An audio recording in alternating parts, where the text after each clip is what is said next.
Sponsored by Rabbi Shlomi and Mirla Greenwald.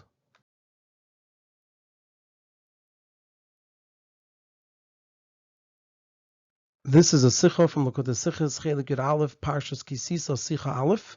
And the topic of the Sicha is that in this week's Parsha we learn about what Aaron did with the gold that the Yidden brought to him to make the Egel with, and we learn a Rashi on this. And this is a very long Sicha. There are 4 parts in the Sicha. The Rebbe, number 1, asks 6 questions on the Rashi and answers them. Number 2, explains in Pshuta Shel Mikra how Aaron participated in making the Egel.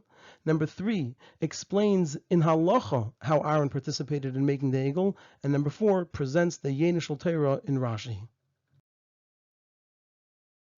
It says in our Parsha, after Aaron told the Yidden, Parku Nizme Azov, take off the golden earrings. And then Vayaviu al Aaron, they brought it to Aaron. So it says, Vayikach miyodam, Aaron took it from their hands.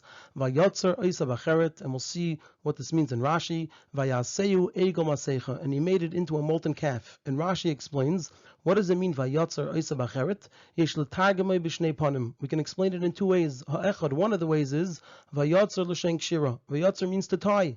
Bacheret l'shen sudar. Bacheret means a kerchief. So Aaron tied the gold in a kerchief. And Rashi brings 2 psukim for this. Number 1, K'may va'mitb'ches v'acharitin. It says in the pasuk va'mitb'ches v'acharitin. So since they're written next to one another, we know that there are similar items, and mitb'ches are pieces of cloth or scarves. So charitin mean kerchiefs. A second pasuk is vayatzer kikrayim kesef b'shnei charitin. He tied kikrayim kesef in 2 kerchiefs. So that's the first explanation. Va'asheni, and the second explanation is vayatzer l'shein tzura. Vayatzer means a form or a shape. Bacheret, what's bacheret? Clay umanus atzarfin. It's the tool of a smith. Shachartzin v'chartzin b'tzuras bezov. They use it to engrave and to draw different forms in the gold. Ke'et sefer hacheres oisies beluches u'pinkasin, like the stylus of a scribe that he uses to make letters in boards and in tablets. K'may uchseiv olav becheret enish, like it says in the pasuk, uchseiv olav, to write on it becheret enish, with the stylus of a person. Rashi continues, v'zeu shetirgum unkelis, this is what Unkelis says, v'tzar yosei bezifa, l'shain ziyuf, he's saying it's the word means to ziyuf, to draw with it. Hu kli umanus shechartzim by bezav oisies ushkedim. It's the tool of a craftsman that they use to make in gold letters and shapes. Shekerim belaz Nile. In Laz it's called Nile. Umezaifin al yodei chaysamis. And with it they would engrave and make seals that you could use to stamp something with. And there are 6 questions here. Number 1, it's known that when Rashi gives more than 1 pirush, so it's because each of them have a difficulty that the other one doesn't have. And the question is that over here, both pirushim seem to fit perfectly. The second question is, why does Rashi need to start by saying that there are 2 pirushim here? We can see it for ourselves. Why does Rashi begin his pirush by saying, Yesh l'targemai b'shnei panim, that we're able to explain it in 2 ways? The third question is the wording that Rashi uses over here for each of the Purushim. First he says ha'echad. One of the Purushim is as follows, va'asheni. The second one, so that wording ha'echad va'asheni is unusual in Rashi. What Rashi will usually say, like in the next Rashi, he actually uses this other way. He says v'yesh emrim. There are those that say, or what Rashi would say, which we actually find in the Rashi after that when there's another Purush, Rashi will say davar acher, another explanation. So why over here does Rashi use this terminology of ha'echad v'hasheni? The fourth question is, why does Rashi need 2 proofs over here? And also, why does Rashi present them out of order? Because the first proof that Rashi presents is from Yeshayahu, and the second proof that Rashi presents is from Malachim. But in the order of the Nach, Malachim comes before Sefer Yeshayahu. The fifth question is, why doesn't Rashi bring proofs from Chumash that we already learned? So first of all, they're in Chumash, which comes before Nevi'im, and second of all, we already learned these psukim, where it says in Parshas Miketz, Tzerur Kaspei, and Rashi explains that it's Kesher Kaspei, which is something that's tied. And also in Parshas Bay, we have Tzeruris B'sim Leisam, that it was tied in their garments. So why doesn't Rashi bring those as proofs that the word Vayatzer means to tie? And the sixth question is, why does Rashi add the whole section in the second pirush of Ke'et Sefer, like the pen or the stylus of a scribe, and then he brings down Tirgum Unkelus and he explains Unkelus. Why does Rashi need that whole section? Why doesn't Rashi just say that Vayotzar is L'shein Tzura, to make a shape, and Bacheret is Klei Umanas Atzarfen. Cheret is the tool of the smiths, Shechartzim V'charsim by Tzuris Bezav, and then bring the pasuk Uchseiv Olav Becheret Enish. Why does Rashi have to bring the sections of Ke'et Sefer and Tirgum Unkelus and explain what Unkelus is saying?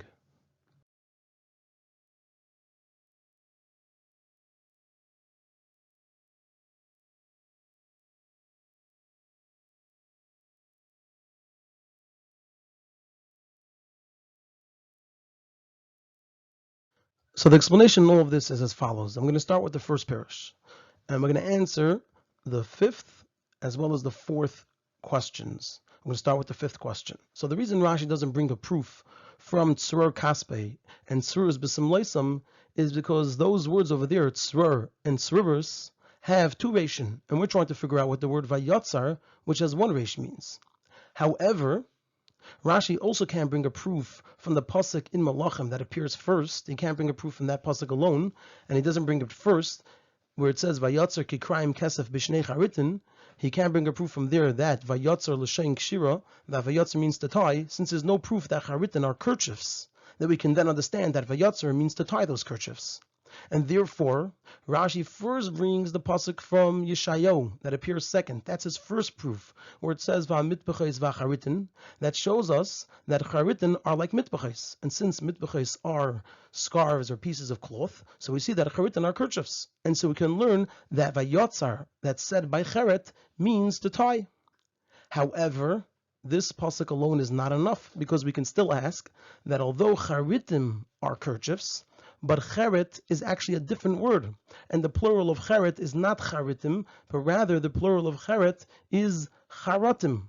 Like we find that the plural of chesed is chasadim. So we see there is a sagel under the second letter, chesed, and then the plural is chasadim, that the second letter gets a kamatz. And so too where it says cherev, and then the plural of cherev is charavais. And so the plural of cheret, we're going to say, which is a different word, is charatim. And so we don't have a proof any longer that vayatzer means to tie. And therefore Rashi also brings the pasuk from Malachim, where it says vayatzer kikrayim kesef b'shnei charitim, where vayatzer is said about charitin. So we can see that vayatzer means to tie, because charitim are kerchiefs. So vayatzer must mean to tie the kerchiefs. And so we will now say the same thing in our pasuk, and we're going to explain that the plural of cheret is charitim, like we find elsewhere that the plural of a word doesn't fit into the regular rule. For example, we have isha for a woman, and plural is nashim, and we have bas for a daughter, and the plural is banais. Now we're going to move on to begin answering the first question, which was, why does Rashi bring two Perushim if each of them seem to fit perfectly in the pasuk? And the rule is that if Rashi brings two Perushim, it's because each of them has a different difficulty. So the Sicha continues, however, according to this explanation, then the very next words in the pasuk of Vayaseu Egel Ma'asecha, these words come immediately after the words Vayatzer Eisa Bacheret. So those next words, Vayaseu Egel Ma'asecha, and he made it into a molten calf, aren't understood. Because since Aaron only tied the gold in a kerchief, according to this first explanation, so that means that he didn't make the Egel. He just tied it in a kerchief, but he didn't actually make the Egel.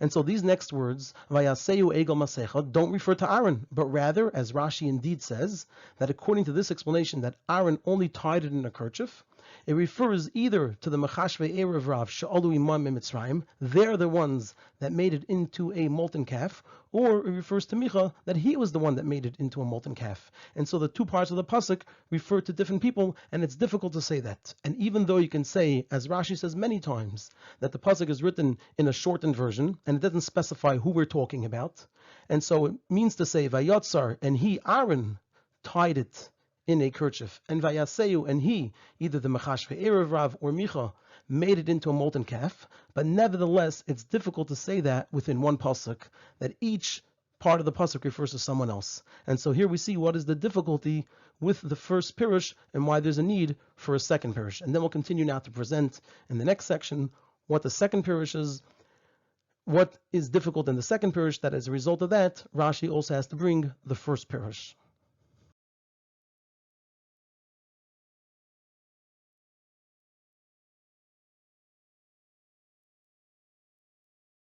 And because of this difficulty with the first pirush on how to read the words Vayaseyu Egel Masecha, so therefore Rashi brings a second pirush, that Vayatzer L'Shain Tzura. Vayatzer means to engrave, to make a form, to make a shape. And Bacheret means Klei Umanos HaTzarfim, Shechartzim V'Chartzim B'Yitzuras B'Zav. It's the tool of the smiths that they use to make shapes and forms in gold. And the advantage of this is because then also the words Vayaseyu Egel Masecha refers to Aaron. So Vayatzer Esa Bacheret, Aaron shaped it, formed it with this tool. Vayaseyu Egel Masecha, and he, Aaron, made it into a molten calf. However, there's a difficulty with this explanation as well, and that's why Rashi also brings the first explanation. However, according to this, you can ask that it says later, when Aaron described to Moshe Rabbeinu what happened, he said, Vashlicheu va'esh, I threw it into the fire, vayetze egel hazeh, and this calf came out, which implies that Aaron didn't make the egel, because it says that he threw it in the fire, and then the calf came out, not that he engraved it with this tool. And even though you can say it's a shortened version, it doesn't say all the details, but really we know the details from beforehand, and the pasuk doesn't repeat them. So even though we can say that it's a shortened version of what happened, but the implication is that it was a surprise to Aaron. It's not just that some of the details are missing. The way the words are written, it implies that this was a surprise to Aaron, that he threw it into the fire, and then this calf came out, and he didn't know it's going to come out. And so therefore, because of the difficulty in this second pirush, that's why Rashi also brings the first pirush.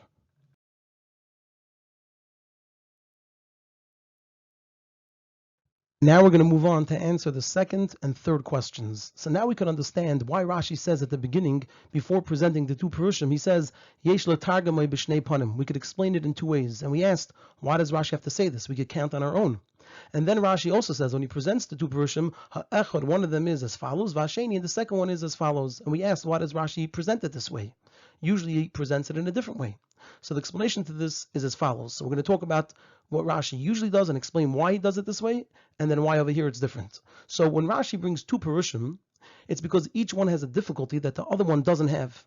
And the one that he teaches first is the main one, since the difficulty on it is not as great. So when Rashi is bringing two Purushim, it's because each one has a difficulty. However, the first one has the difficulty on the first one is less than the difficulty on the second one, and therefore Rashi teaches it first to tell us that this is the main explanation. And in a case where both Purushim are equal, so what does Rashi do then? Rashi is unable to write both of them at once. So what Rashi does is that Rashi then introduces at the very start that there are two Purushim in order to say that they are both equal. And the only reason one is written before the other is because there's no other alternative. We can't write both of them at once. So in order to communicate that they're both equal, Rashi says there are two Purushim here. And here, both Purushim are equal because they both have the same difficulty in regards to how they fit with what's written later. And both can be resolved with difficulty by explaining that it's a shortened version. So both of them have a problem with the words that appear later on. The first Pirush has a problem with the words Vayaseyu Egel Masecha. The second Pirush has a problem with the words Vashlicheyu Be'esh, Vayetza Egel Hazeh. And each of them can be explained with difficulty by saying that it's a shortened version. Vayaseyu Egel Masecha means someone else, either Mechashve Erevav or Micha. And Vashlicheyu Be'esh can be explained to mean after I engraved it. After Aaron is saying, after I engraved it with the tool of the smiths, then I threw it into the fire and the egel came out. So each of them has the same difficulty, which is with the words that appear later, and each can be resolved with difficulty by explaining that it's a shortened version. And so that's why Rashi starts off by saying that there are two Purushim to tell us that they are both equal. And that's also why Rashi writes ha'echad v'hasheni to emphasize this point. It's not Harishon, the first one, that is, so to speak, first and primary, but rather it's just one of the two of the Purushim, and it's equal to the other one. It's one of the two Purushim that there are. And so in order to emphasize that they're equal, Rashi says ha'echad v'hasheni. One of them is this, and the second one is that. So by saying ha'echad versus harishon, Rashi is emphasizing and indicating that this is just one of two equal Purushim.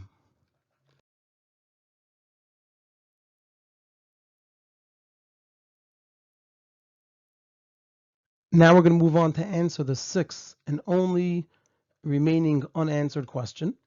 So the Sicha continues. However, we can ask on the second explanation that it says Uchsoiv olav becheret enesh.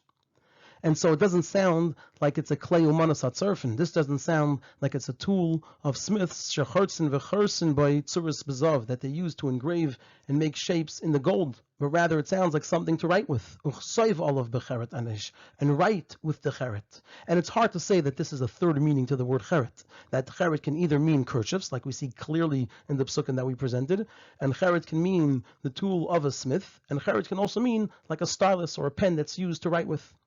And therefore Rashi explains that cheret isn't the name of a specific tool, but rather the tool of the smiths is called a cheret because of the action done with it. So it's not that it's its unique name, but rather it's given this name because of the action that's done with it. And therefore, just like the word cheret can be used as the name of a klei umanas hatzarfen for the tool of the smiths, shechartzen v'charsen b'tzuris bezav, that they used to engrave and make shapes in the gold, so it can also be used for an eight sefer. It could also be used for the stylus of a scribe, that he pushes strongly to make letters.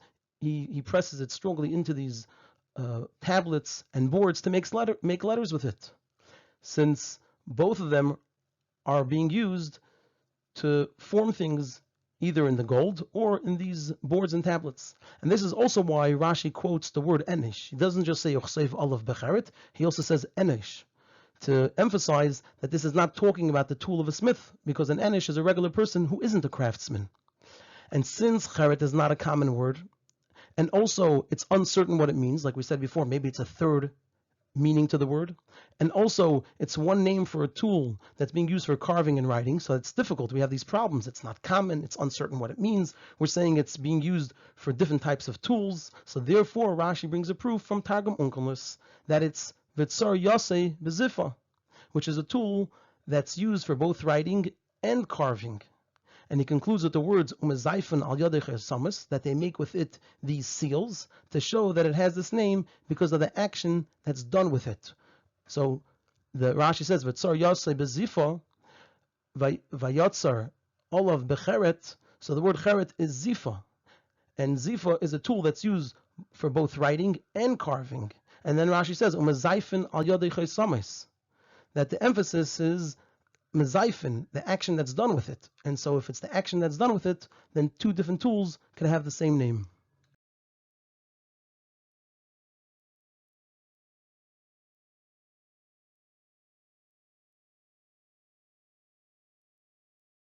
Now we're going to move on to the second section of the Sicha.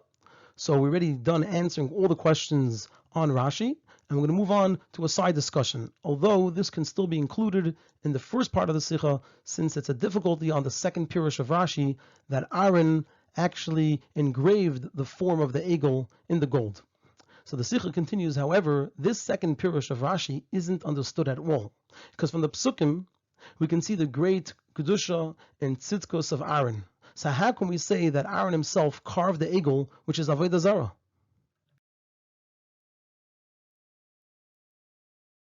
So this will be understood by prefacing that the same question can be asked regarding all of the Yidden.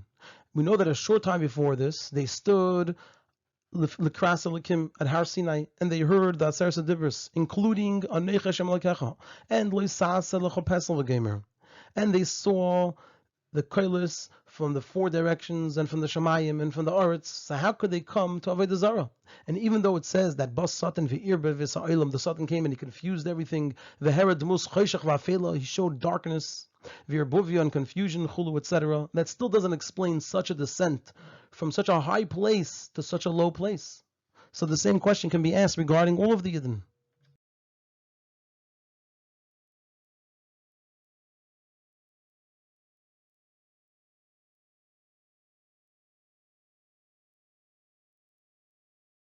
And so as a result of this, we must say that even in Pshutishal Mikra, the answer is understood, and it's also so simple that Rashi doesn't have to explain it. And the explanation is as follows. It says clearly in the Pasuk, Vayara Omki Boishish Moshe Leredes Gomer. The nation saw that Moshe wasn't coming down, and they said, Aseh Lanu Elikim Gomer, make for us an Elikim, Kizem Moshe Isha Shayar Lanu Me'eretz Mitzrayim, because this Moshe, the man who brought us up from Eretz Mitzrayim, lo yodainu mehoyoloi. We don't know what happened to him. Meaning, what do we see from here? That they weren't seeking avodah zarah in place, chas v'shalom, of Hashem, but rather something in place of Moshe. And when they said, Asei lonu elikim, which means make for us an elikim, they explained what the purpose was, that it was for the purpose of asher yelchu lefanenu, that will lead us. And the word elikim is similar to what Rashi says on va'ata tia lelikim, and re'einu saticha elikim lepare, which basically means a leader or somebody in charge, somebody with power. And it's just that afterwards some people got carried away and they considered it avodah zarah, and those were the ones who were killed. So this is the answer in Pshuta Shemikra, how Aaron did not chas v'shalom participate in the making of something which is avodah zarah.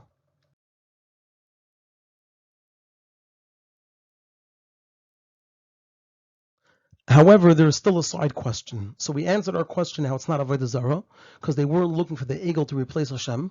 But there's still a side question over here, and that is that here too we can ask, how did they say that the Egel should replace Moshe, who was an Ish Elikim, and that it says about him, Anochi Emid ben Hashem u'beinechem. So just like, let's take an example, just like it's forbidden for a person to chas v'shalom say that the sun is God, it's also a problem for a person to attribute any power to the sun and say that it's powerful.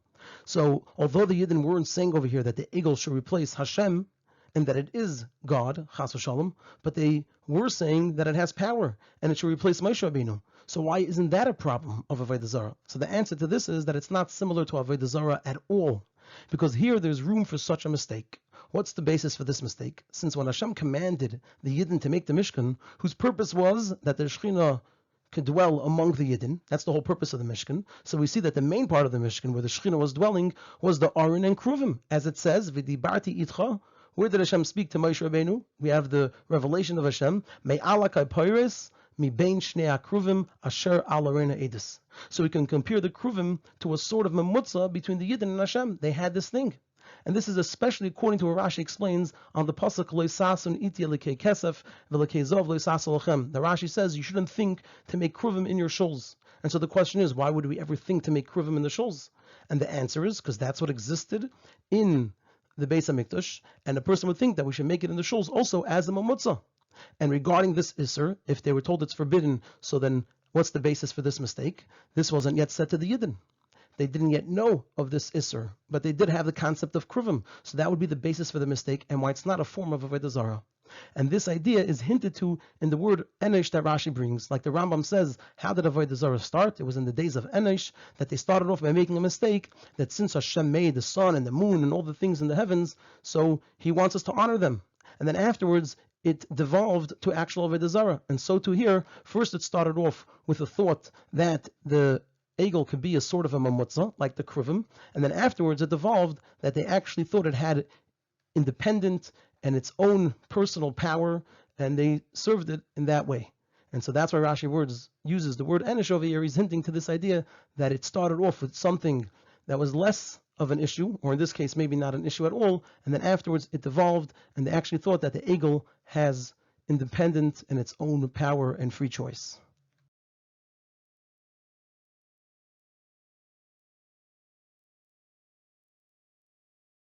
Now we're going to move on to the third section of the Sicha, and it's quite a lengthy and complex section of the Sicha that brings up a number of different Gemaras as well as Rambams.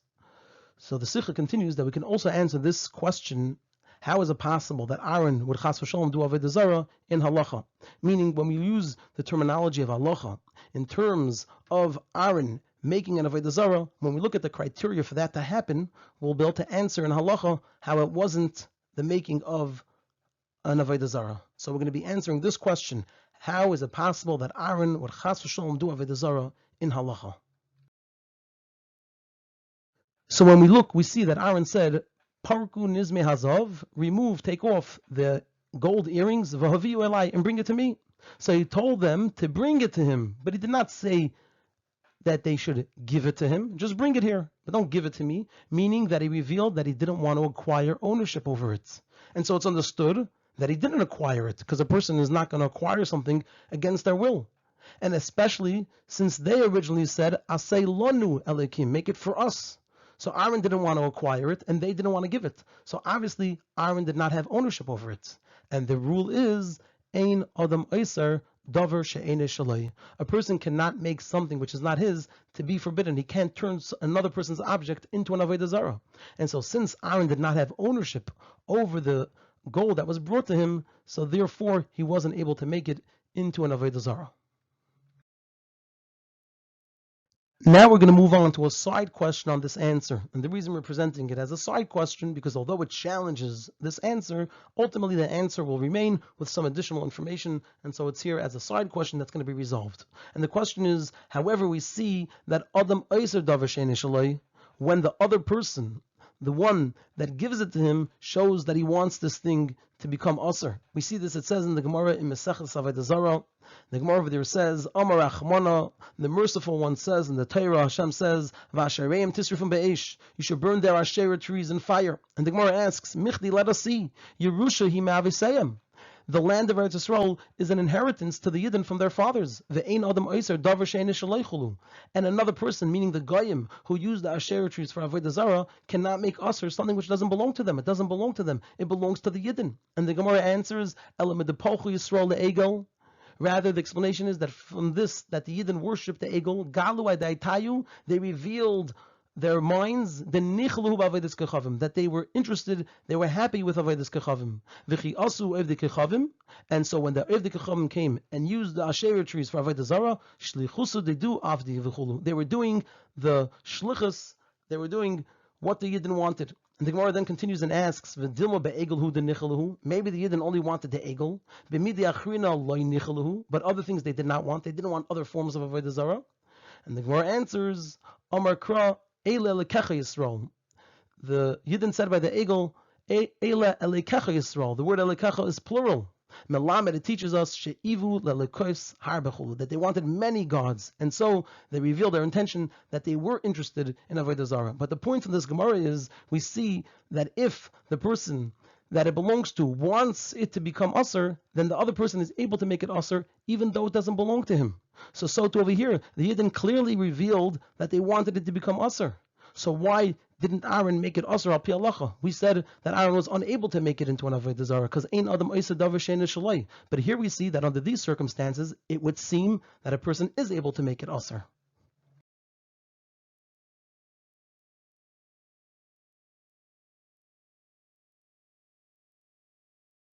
So the lead up to the answer is, the Rambam writes, Yisrael shezakaf leveina lishtachava lo v'lo yishtachava. A Yid that stood up a brick to bow to it, and he didn't bow to it. And a non-Jew came, a non-Jew worships avodah zarah came and bowed to it. Asara b'hana, he made it aser in hana. Sheskifasa ma'isa, because the act of the Yid standing up his own brick, that's an action, and therefore when the non-Jew comes and bows to it, it makes it aser. And the question over here is, why does the Rambam say Sheskifasa Maisa, that standing it up is an action? The Rambam's source is from the Gemara, also in Avodah Zarah. It's in that section that we just quoted in earlier as well, that says that the reason that when a person stands up the brick and then the guy bows to it, it becomes aser, is because Kishazakaf Levena, when he stood up the brick, Galya Daite, he revealed his mind, Denechale Bavodas Kechavim, that he wants it to be an avodah zarah. V'chi also evdei kechavim, and so when the guy comes upalachla and he worships it, shlichusa didei ka'avid, he's doing his shlichus, like we said previously with the Yidden and the Asherah trees in Eretz Yisrael. So why does the Rambam say that it's because it's a ma'isa? And this is especially since, and this is more elaborate in the Sicha, this whole section is much more at length in the Sicha in general, especially since the main chiddush and the maskana of the Gemara is that the Gilui Das is the key. That's the whole point of the Gemara there, is that the Gilui Das is the key more than the Maisa. And the answer is that the Rambam source is because the Gemara says, Midapolchu Yisrael Egel. Since the Yidden worship the Egel, Galu Adaitayu, they reveal their minds, the Nechlu b'avodas kechavim, that they are happy and they want it to be avodah zarah. Even though there was already Gilui Das from Asay Lanu, the Gamer. The Yidden already said beforehand, Asay Lanu, make it for us. They clearly showed in the biggest possible way that they wanted it to be avodah zarah, but the Gemara doesn't say that. The Gemara adds midupolchu because they actually worshipped it. So we see from here that the Gilui Das is the key, but it has to come through a ma'isa. So yes, the Rambam is telling us skifasa ma'isa because what he's saying is the fact that he revealed that he wants it, as an avodah zarah through a maisa, and we see that that's required from the Gemara, because the Gemara says from this that the Yidden worship it. That's how they revealed that they wanted avodah zarah, not from the fact that they said make for us an avodah zarah. So we see that the person has to reveal his intentions, which is the key, but the revelation has to be through a maisa. And so we see leads into our answer. So we see that the Gilui Das has to come specifically through a maisa. And over here, there was no maisa that occurred with the Yidden. The Yidden did not yet do any maisa by the Egel. And the Rebbe adds over here, again, it's much more at length in the Sicha, that when they said Eile Elekecha Yisrael, the Gemara says, if you remember in the question we had, that since the Yidden said Eile Elekecha Yisrael, they used plural for Elekecha, it means they wanted other gods. It's not just that revealed that they wanted many gods. It's that in conjunction with what we said previously in the Gemara, Midepolcha Yisrael, that they also worshipped it. And so over here, where there was no action done by the Yidden, that they were worshipping avodah zarah with the actual item itself, therefore the Gilui Das is not effective. And we go back that Ein Adam Eiser Davar She'ein Shaloi.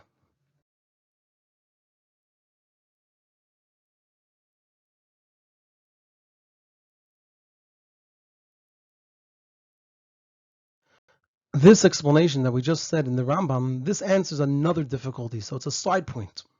And that is that the Gemara there inquires whether it's usher in a case where Shezakaf Lebeitza, a person stood up an egg, to bow to it, he didn't bow to it, and a non-Jew came and he bowed to it. And the Gemara says, do we say Levena hu de minkaroski fasa, that a brick, there you can tell when a person stands it up, because it's a lot taller when it's stood up than when it's lying down. Aval beitza loy, but an egg, you can't really tell. Or perhaps it doesn't matter. And the question is, but if the main thing is Gilui Das, then why does Minkaros Kifasa matter? If all that matters is that the person reveals that he wants it, why is it relevant whether you could recognize that he stood it up or you can't recognize? But according to what we just explained, we understand very well, because it's only the Gilui Das together with Maisa, and therefore, by the case of a Beitza, there's room to inquire whether a small Maisa is enough. Since this is very small, maybe it doesn't replace a proper Maisa, and so it's not enough, and that's the basis for the Gemara's inquiry.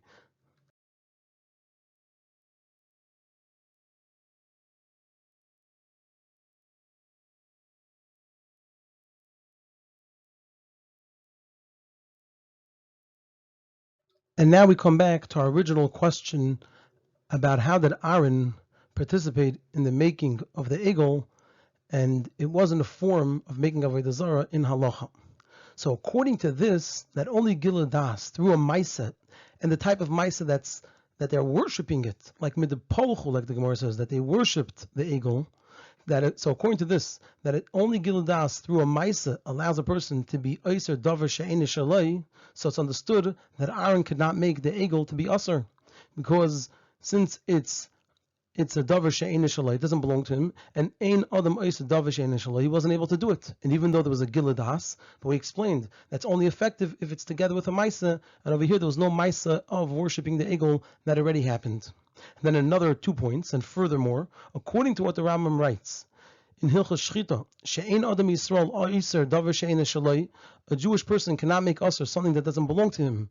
She'ein Kavanasei Ela L'Tzari, because his intent is nothing but in order to cause the other person pain. He doesn't really want to make it Aser.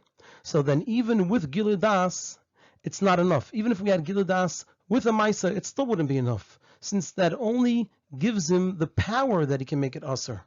From the Rambam we see that a Yid can't make it Aser because it's not what he wants to do, which means that it's not enough that there's Gilui Das through a Maisa. It also has to be that the person making it Aser wants to make it Aser. So that means that it only gives him the power and the ability to make it Aser if that's what he wants to do. And so here, where Aaron certainly didn't want to do avodah zarah, so it's not Aser, even if in theory Adam Eiser Davar She'ein Shaloi, or if the Gilui Das without a Maisa is enough, or if there was Gilui Das with a Maisa. And one last point, and in addition to all of this, the Gilui Das was based on a mistake about what happened to Moshe. And so it's like they made a condition. So the Gilui Das is not a good enough Gilui Das, since the Gilui Das is almost, they were saying, this is what we want because we're making a mistake about Moshe. But if we knew what would happen to Moshe, that nothing really happened, then we don't want it. So the Gilui Das itself is not really a proper and full Gilui Das, and so it's lacking as well.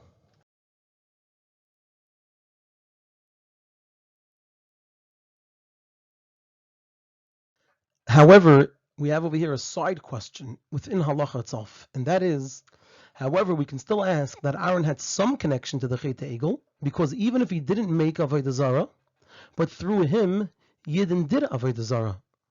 And he was over on Lifnei Iver Leisit and Michshol, not to lead a blind person to do an Avera, not to put a stumbling block in front of a blind person. And this question is especially according to the opinion that it's not a general Isser Lifnei Iver Leisit and Michshol, but rather it's a detail of each Isser that he's machshel the other person in. So in other words, within each Isser, whatever the Isser may be in the Torah, there's a detail in that Isser, and that is that a person shouldn't be machshel someone else to do it. And if the person is machshel, then they participated in that individual Isser. So then we have this difficulty on what Aaron did. And the answer to this is simple. The Yidden were only commanded regarding Lifnei Iver Leisit and Michshol much later. It's in Parshas Kedoshin. However, the Rebbe concludes that from the claim of Moshe, where he said, Me asa lecha amazeh, what did this nation do to you, that you brought upon them this great sin? This is what Moshe told Aaron. And also from the fact that Hur rebuked the Yidden to the extent that they killed him. And also from the fact that since they, and especially Aaron, were commanded about many things by Morah, and we see that before Moshe went up into the mountain, he said whoever has an issue should go to them because they know the dinim. So the Yidden in general, and Aaron specifically, they were commanded about many things by Morah, and potentially including Lifnei Iver Leisit and Michshol. So it doesn't seem so that there was no element of involvement by Aaron, that we should say he didn't make Avodah Zarah, and he also didn't cause Lifnei Iver in any way. It's difficult to say this. So this last answer, we conclude at saying that it's somewhat difficult.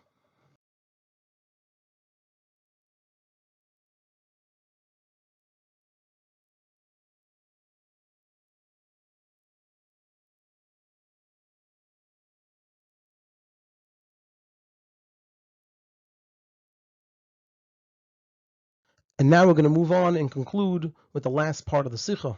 From Yenishal Torah and Rashi, it's explained that the existence of sin, of Chet, and the existence of Avodah Zarah is because there's a source for it in Kedusha. The source in Kedusha for Avodah Zarah, which is being separated from Achdus Hashem. So in Torah, the source for this is the division that's found in Torah. Like sometimes we have two ways of learning something. In one place it's brought down that Shivim Panim La Torah, there are 70 ways. And the Arizal brings down, in the Kisra Arizal, it's brought down that there are 600,000 ways of learning something, corresponding to the 600,000 neshamas. So this division in Torah is the source through much ashtalshalus to Avodah Zarah. Now this doesn't mean that this in and of itself, the division in Torah, chas v'sholom, creates the possibility for Avodah Zarah. Since Hashem and the Torah are one, and just like Hashem is completely one, so too the Torah in all its parts is completely one. So what does this mean? It's just that since there are many Purushim in Torah, so it gives the person learning it room to stray from the complete oneness that's in Torah, and this is the source through much ishtalshalus that leads to Avodah Zarah. And this is similar to the Maimer Razal on what it says Nasa Adam. Why does it say Nasa Adam, plural, which could lead a person to think that there is another God? And it says over there, one who wants to make a mistake, let him come and make a mistake. So we see that the mistake comes from the person who wants to make a mistake, and not that the Torah leads to it. And Rashi hints to this idea in his words, Yesh letargamoi b'shnei panim. That what brings to Avodah Zarah, like the Egel that we're talking about over here, is that a person can learn it in two ways. It's from the person, that the person is able to learn it in two ways. And Rashi doesn't say yesh boy shnei panim, that there isn't it two ways, because that's not what leads to Avodah Zarah. What we're discussing here in the Parsha, the Egel, what leads to Avodah Zarah is that the person could learn it in two ways. And the way it evolves from the way it exists in Torah, and that the person learns it in two ways, all the way through much ashtalshlus into Avodah Zarah, is hinted to in this and the next two teachings of Rashi, where each of them has two ways of learning what the pasuk says. First, Rashi says in our Rashi, Yesh letargamei b'shnei panim. Then he says in the next Rashi, when we have the other opinion, V'yesh aimrim. And then he says in the third Rashi, where there's the other opinion, Davar acher. So first, the person doesn't feel the achdus in the Torah, Yesh letargamei b'shnei panim, and therefore he learns it in two ways. Then it leads to Yesh aimrim, that the person feels that there is a yesh. He feels as a yesh until he becomes separate from Elikus, a davar acher. And not only do we see this in this Rashi, in the next two Rashis, we actually see this in our Rashi itself. First, there is yesh l'targamei b'shnei panim. This leads to that he ties his gold in a kerchief, that a person attributes the money to himself. He separates it. He's the one that made the money, so he feels like a yesh. That's the idea of the first Pirush in Rashi, that Aaron tied the gold in a kerchief. And that leads him to the second Pirush in Rashi, that he actually formed and engraved the Egel. And the source of this is the lack of Kabbalas El Malchus Shemayim. As Rashi says on the word previously, right before this Rashi, Vayisparku. So Rashi says, L'shain Prikas Masa, that it's about being Peirik Masa, being Peirik Oil. And when one has proper Kabbalas El Malchus Shemayim, then they won't come to this at all. And that's why women and children didn't give any gold to the Egel, because by women and children, the Emunah and the Kabbalas El is much stronger. And through strengthening the Emunah and Kabbalas El, it strengthens the feeling of Achdus Hashem in everything. And even when one learns a matter in Torah, where there's a number of Perushim, the person feels, in the division itself, the person feels the true Achdus that there is in the Torah.